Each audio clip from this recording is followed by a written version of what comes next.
Hello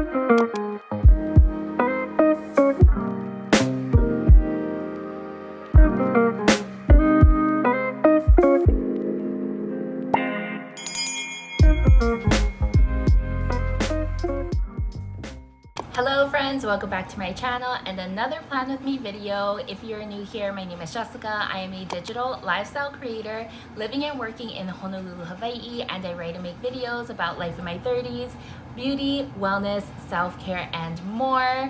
Welcome back to my channel, friends. Today we're planning for August, which I gotta say, in my personal opinion, is the best month ever. And yes, I'm totally saying that because my birthday is in August. So we are starting this video off very sassy and very strong because I am in a Leo spotlight mood, and that is when I feel my best, you guys. So welcome back to the channel. Welcome to all of our new friends. Let's see, we have a lot to talk about today, as we do every Plan With Me video, and let's just quickly go over the things that we're going to talk about. So of course I'm going to start this video with my planning strategy, then jump into my July recap. I also want to go over all of the books that I read in my monthly books and media tracker, and then we'll jump into my August goals. And then I also want to go over how I meal plan every week. Hopefully that's helpful to you, and that's everything that we're gonna go through. As you know, this video can get quite long and tedious, so grab a drink, grab a snack, do whatever you gotta do to stay with me because it's gonna be a good one, you guys. So for those of you that are new here, I always like to start this video by sharing my planning strategy for the year. This year I'm doing what's called a blended planning strategy, and it was inspired by Jenna Hong here on YouTube. And basically what it is taking a paper planner and a digital planner and marrying the two together to plan and organize your year. So this year for my paper planner, I am using the Amanda Rachel Lee Doodle Planner. This is just a glorified bullet journal. It has coloring pages, mood trackers, habit trackers, space to do like, you know, your own bullet journaling if you're into that. And this is honestly such a great option for those of you who are like me, who are new to bullet journaling, but also if you're like me and not that creative in the sense that you want to create your own bullet journal pages. This is a perfect option for you. I love this so much. There were a couple of themes in the last 2 months that I didn't really care for, and therefore I didn't color or participate in that much. But this past month, it was strawberries, and it was so freaking cute. And I like wanted to color the whole entire thing because I loved it so much. So that is my bullet journal. I have it in the pink bubblegum color. For my digital planning, I use Notion just like everyone else here on YouTube, but I mostly use it for all of my long-term goals. So all of my annual goals and my monthly goals. I also use it for tracking purposes, like tracking my books and media hub, any series, like book series that I'm reading. And then what else? Like my therapy notes, reading notes, all of that fun stuff. I mostly like to think of my digital planner as something that I don't have to jump into daily because I don't want to be in it daily. I'd much rather be in my physical planner daily than Notion. So that's kind of like the mindset around it. But anyway, that is my planning strategy for this year. Before we jump into my July recap, I want to quickly show you the spread because I know I already told you it was strawberries, but I want to show you how I colored it because it was so cute. Okay, so this is the opening page in the planner. It has a little quote. It says, "The world is a better place with you in it," a space to put your goals. I don't usually fill this out, so I just leave it blank, but I did color it. And then it also has like the little opening page here. So stinking cute with the strawberries, you guys. I freaking love it. It reminds me of Animal Crossing kind of, when everyone tries to like create their own strawberry patch. Yeah, anyway, if you play Animal Crossing, you know what I'm talking about. Something new that I started this month is using the blank calendar space as a gratitude list. So I've been putting down like one thing I'm grateful for every day in each of the boxes. I like this so much more, and I don't know why I didn't think of it before. It's just easier to look at this and just come to it every single day and write down something that I'm grateful for. So I really like this, and I think I'll be doing it for the rest of the year. Next, we have the habit tracker and the mood tracker. Again, with the strawberries, it is so stinking cute, you guys. It just made me want to color everything, and I am so happy that I loved this month's spread, because if I didn't like it, I think I was about to cry. But I did really good on my habit tracking last month, and then I also did really good at keeping up with my mood tracking. I have to fill out the rest of the week, but that's fine with me. I usually do it on Fridays anyway, so I am just thrilled that I actually used this planner this month. What I didn't use was the weekly spreads. I just didn't feel like I had enough to like go in here every single day and use it. So yeah, I guess it just depends on the month, you guys. Like, I don't use it every single time. If I'm really busy and I feel like I need to write things down to remember, I'll use the weekly pages. But for the most part, I don't use it. I did also think about using the weekly pages as like journaling sections, but I didn't really get into it, especially because I was so excited about using the blank calendar space as a gratitude journal. Now let's jump into my July recap on Notion. Welcome to my Notion, you guys. This is my 2024 goals page, and where I house all of my goals for the year. At the top here, I have my word for the year, which is resilience. And then directly to the right, I have a widget that is tracking the year and the month. Right below that, I have all of my 2024 goals listed, a quarterly breakdown and a monthly breakdown. I have 4 different categories for my goals this year. They are health and fitness, personal, career, and an all/remaining goals bucket. This bucket is for goals that I would like to get to, but they are not a priority. Let's scroll back to the top here to review all of my goals for the year. So for health and fitness, I have things like cook more, eat out less, journal once per week, meditate for mental health, move more for mental and physical health, and prioritize digital boundaries. I am doing so well in this area because all of my health and fitness goals permanently live on my month-to-month goals, which you'll see when I do the July recap and my August plan with me. The biggest thing for me is to prioritize self-care and my health and wellness. And so everything that I do in life is guided by that notion.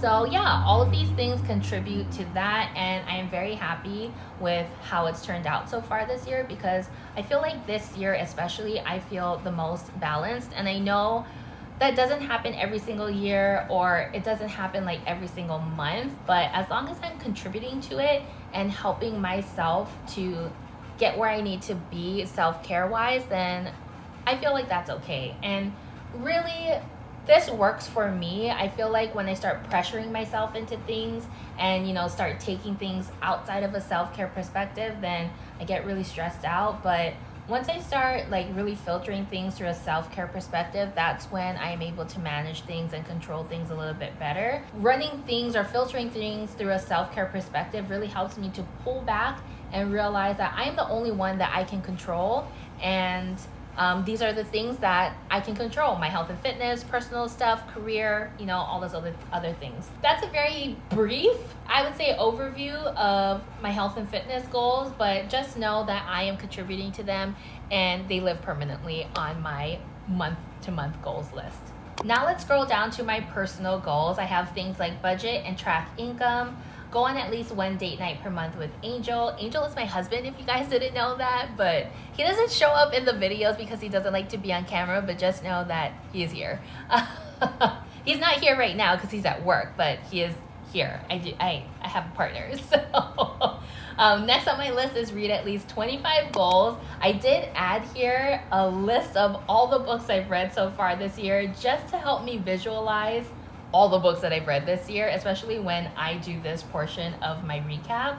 So yeah, it's a pretty long list, and I'm very proud of myself, you guys. Next on the list, I have reconnect with friends. And then my last goal in my personal goals list is to save at least $5,000 to my savings account. So I added a little tracker here with a quarterly update, and I checked off Q1 and Q2 because I was able to put some money away during those quarters to help reach this goal.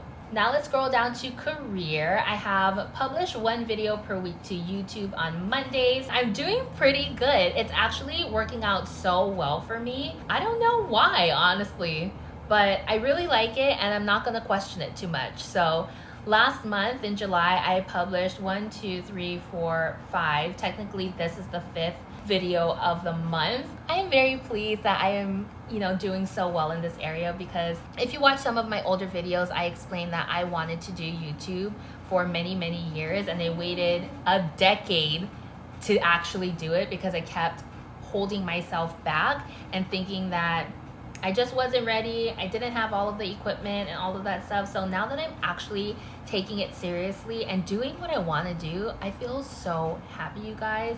And that makes me feel really, really good. Next in my career goals, I have publish 1 short form video per week to Instagram and TikTok. Not doing great here, guys. I don't know what it is, but now that I've been working more on YouTube, I haven't been feeling like I want to do short form video. I'm not interested in it. And I actually don't spend that much time on Instagram and TikTok anymore, which is funny.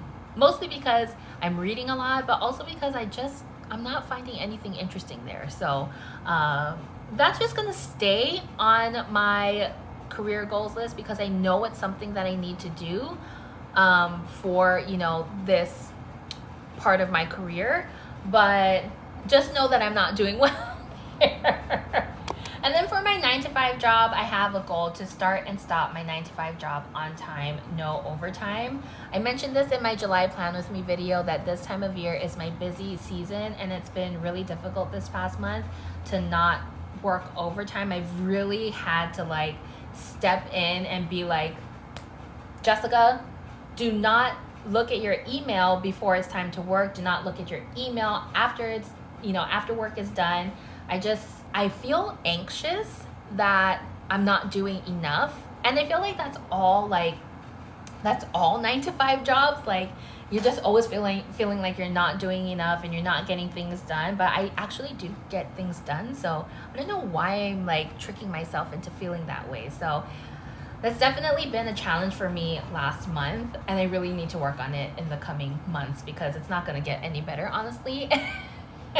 If I don't get a hold of it now, I'm just gonna feel really, really, really stressed. So that is a goal for me in 2024. And then last but not least, because I did move this from my all/remaining goals list, I have take at least 1 week of PTO at the end of the year. I already had this scheduled from January 1st, so we're good there. But yeah, those are all of my 2024 goals. As you'll see when we go into my monthly recap, all of my monthly goals are sub goals of my 2024 goals. So everything is connected to each other to ensure that I reach my 2024 goals. And I feel like that's such a smart way to operate. Does that make sense to you folks? Because it makes sense to me, and that's all that really matters, and I'm just sharing it with you. So that is so weird. Oh my God. Why am I being so weird today? I don't know what's going on.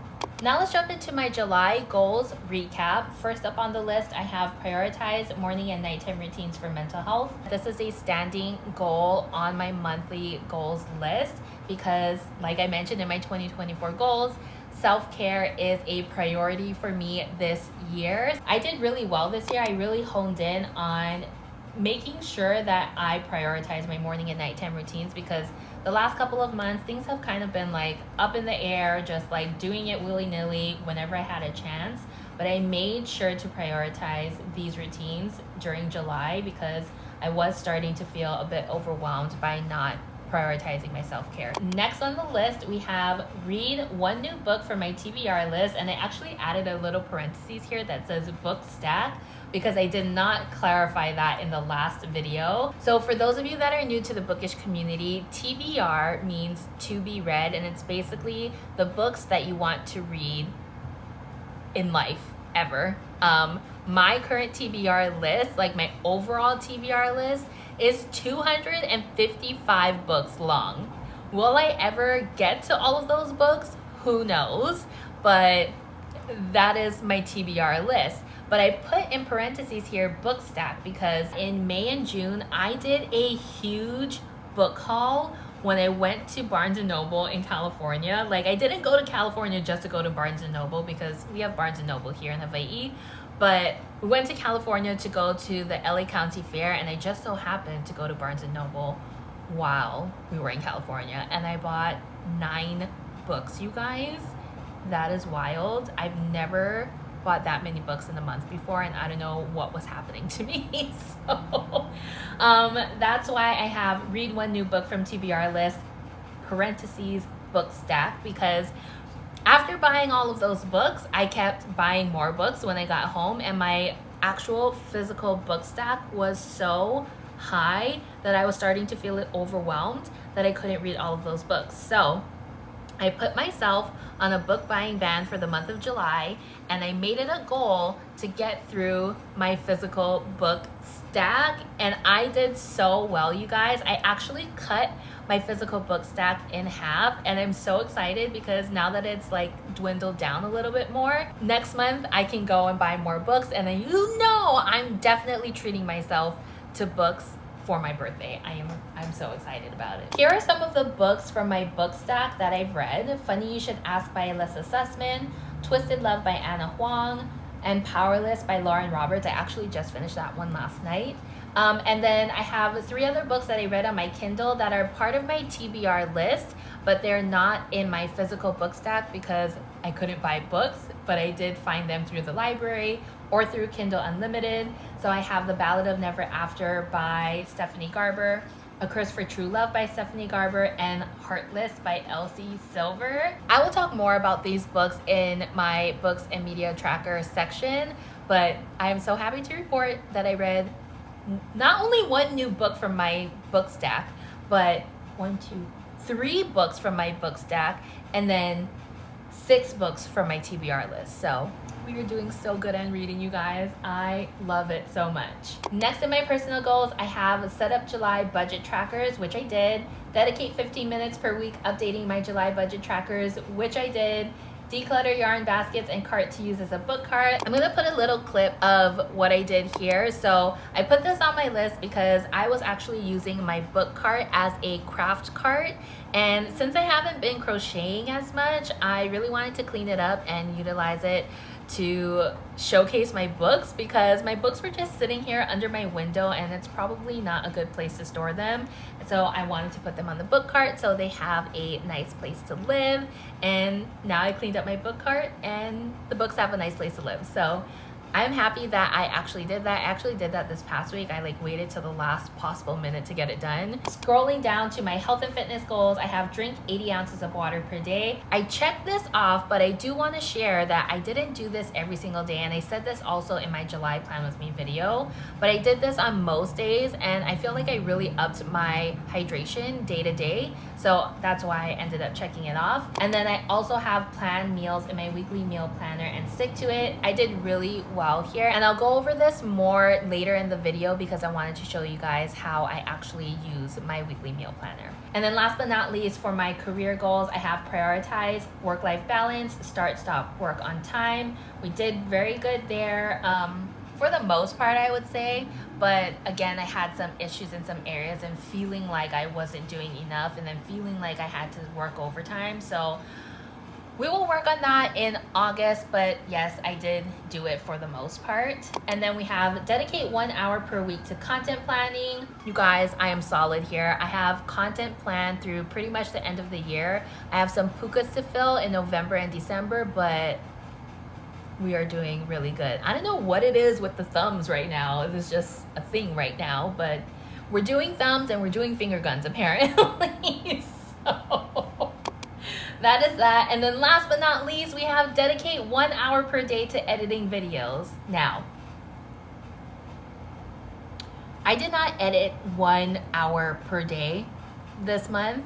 I mostly saved all of my videos for Saturdays, and I do not want to be there again next month because it is rough and I felt very stressed out. So I will not be doing that again in August. I will be really honing in and prioritizing dedicating 1 hour per day to editing videos because I need to get ahead. And yeah, it was just not a it was like a good month in terms of like publishing, but to get to the publish point, it was very stressful.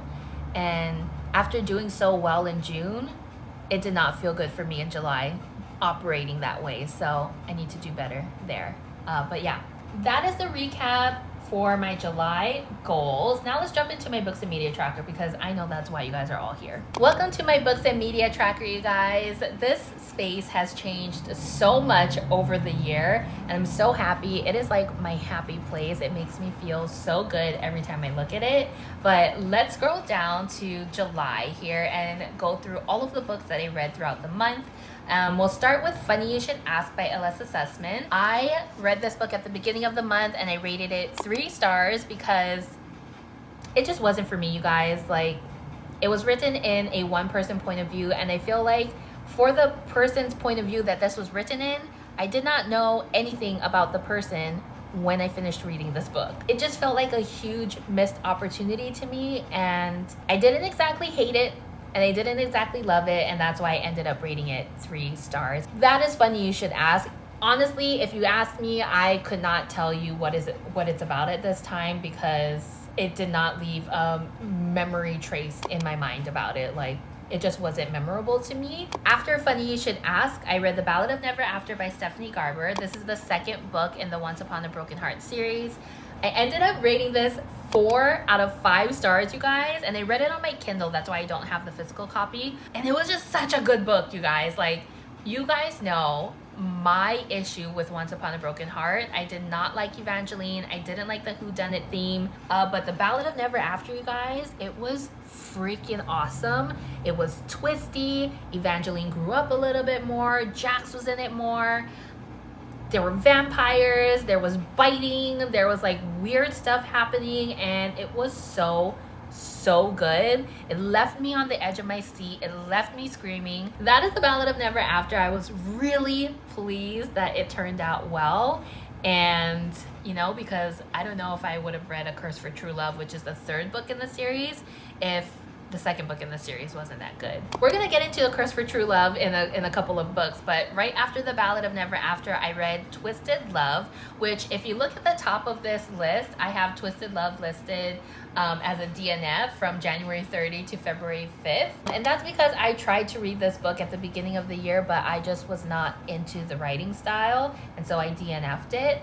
But then I saw a couple of my other favorite booktubers that really loved this book, and so I decided to give it another chance, and I ended up reading it 3.5 stars. And let me just explain. It was a really good book, but I went into it thinking that it was a nice romance story, like a feel-good romance, and it definitely wasn't. It was like a light mafia romance. I think if I knew ahead of time that there was gonna be a lot of violence in this book, I would have rated it higher. But because I thought it was gonna be like a grumpy sunshine feel-good romance novel, and then it ended up being what it was, I gave it the rating that it deserved in my brain. So that's Twisted Love. I'm actually really looking forward to reading the next book in the series because they kind of did like a little sneak peek of the next 2 people in the series, and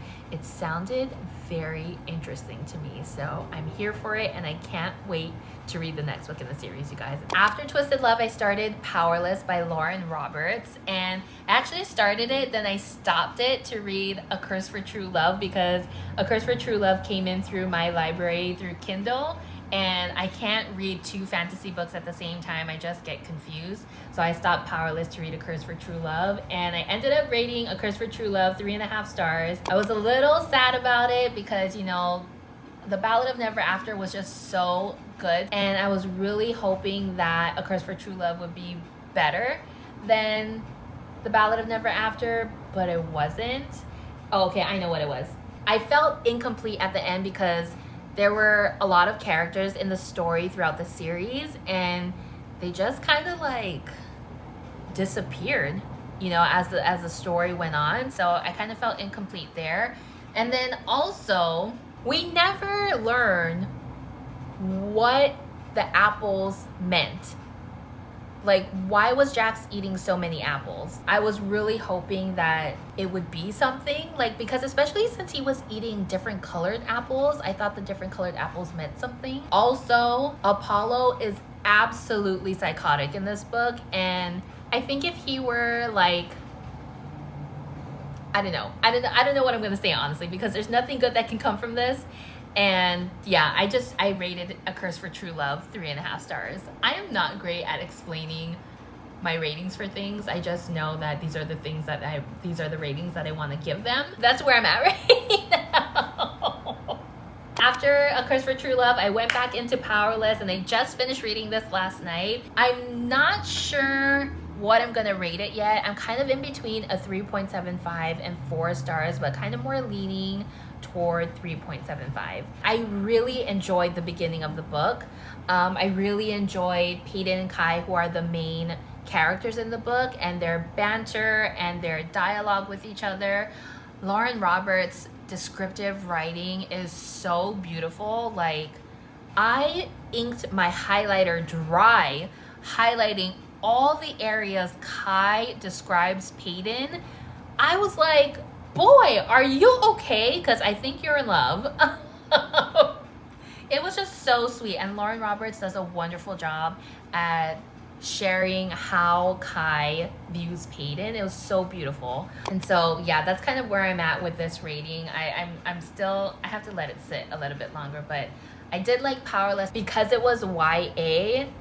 We got a lot more scenic descriptions. The ending, I will say, was a little underwhelming to me. I've seen some videos where like people say you either love Powerless or you hate it, and then you either love Reckless, which is the second book in the series, or you hate it. Yeah, I didn't really love the way that Powerless ended, but I did love the book overall. So yeah, I just need to let it sit and marinate a little bit more before I rate. Because sometimes I really get into the mood of like wanting to rate a book immediately, and then I switch it later. So I really want to give this one a little bit of justice because I did spend a lot of time reading this.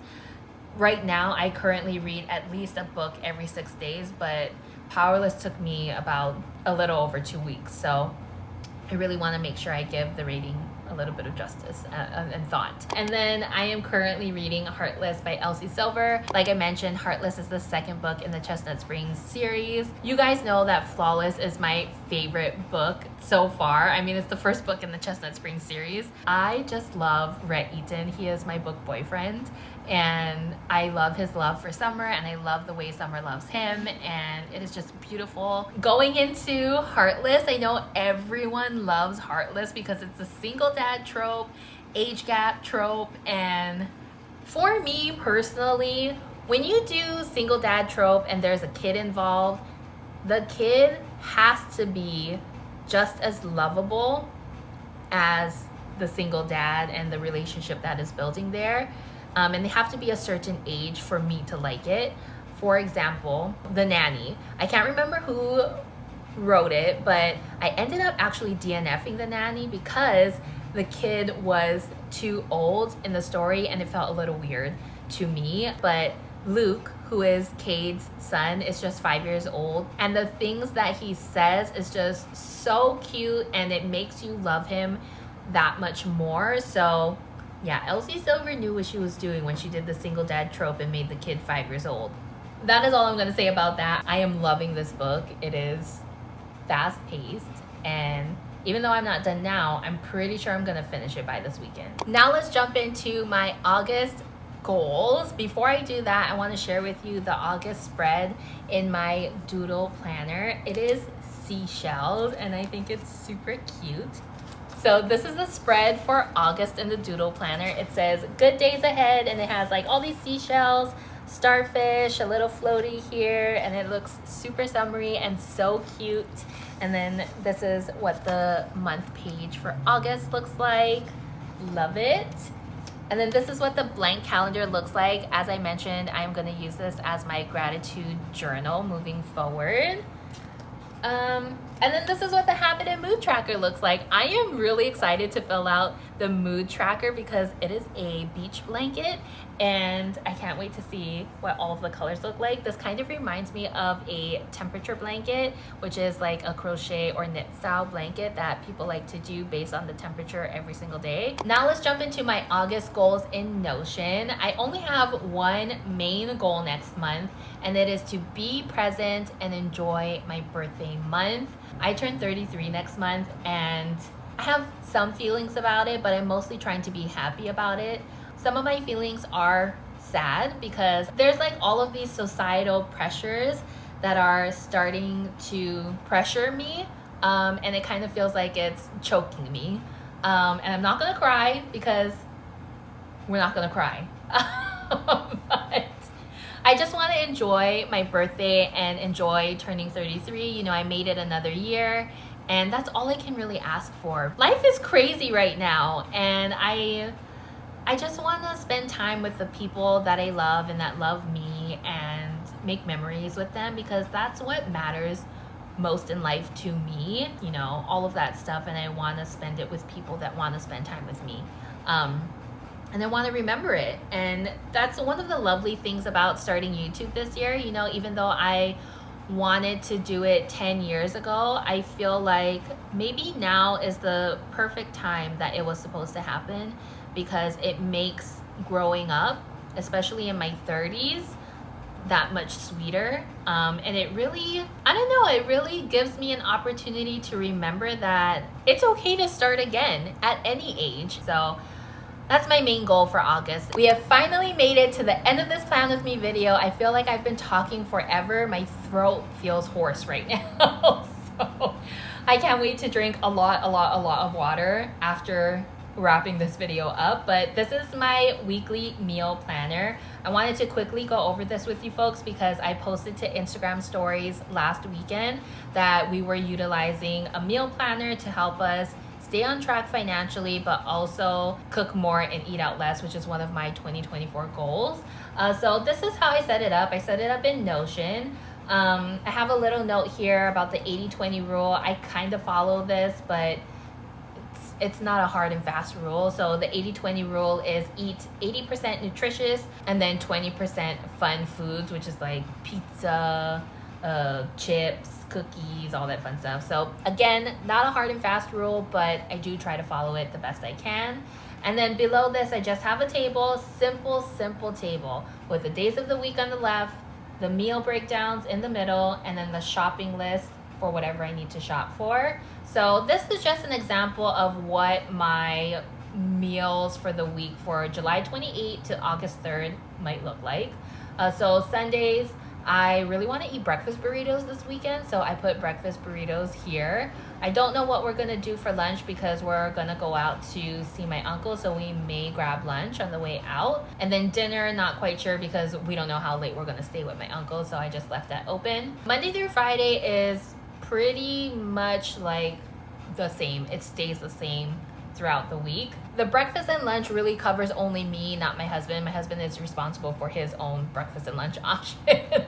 So as you can see, for Monday through Friday, my breakfast and lunch is the Orgain chocolate protein. If I'm still hungry, Greek yogurt with honey and chia seeds, granola, and blueberries. And then for my lunch, I have a turkey sandwich and pretzels, or my new obsession, which is the pancake bowl. And then I am responsible for making dinners on Mondays and Tuesdays. I usually try to cook something big so that I don't have to cook every single day. I cook for Monday, and then we have leftovers on Tuesdays. And then my husband is off on Wednesdays, so he's responsible for cooking dinner for Wednesdays and Thursdays. He also cooks large meals, so he usually cooks a large meal on Wednesday, and then we have the leftovers on Thursday. And then Fridays, we kind of take it easy. We usually have a frozen pizza, and I'm fine with that because, you know, by Friday, I'm like, do I even want to cook? The answer is no. That's how we do our weekly meal planner. I try to keep it as simple as possible. If you want to see some of our like go-to dinner ideas, I put a list up on my Instagram stories highlight under meal planner. So go and check that out. I'll also leave a link to it in the description below. Anyway, that is it for my August plan with me. Today we reviewed my planning strategy, my 2024 goals, July recap, books and media tracker, August goals, and my weekly meal planner. We talked so much. Well, I talked so much. If you liked this month's Plan With Me video, please give it a thumbs up and subscribe to my channel. And I'll see you in the next one. I'm so excited. I'm happy. I feel happy, but also thirsty. So I'm gonna go. Until next time, I will see you in the next one. Bye. Hello again, it is Jessica from the future, like 15 minutes after recording this book and media tracker update. I just finished reading like the extra scenes of Powerless. I didn't think it like had anything to really do with the continuation of the story. I thought it was just like a prologue almost. But it absolutely had everything to do with the continuation of the story. And you know how I said I wasn't like pleased with the ending? It felt a little underwhelming. I changed my mind on that. It's a 4-star read for me now. Man, I wish I would have read that part last night when I finished the book, because feeling really stupid right now for not doing that and trying to make a review before not reading that part, you know what I mean? So, lesson learned. I will read the whole entire book, epilogue, extra scenes included, before forming an opinion on the book. Now I'm excited to get into Reckless.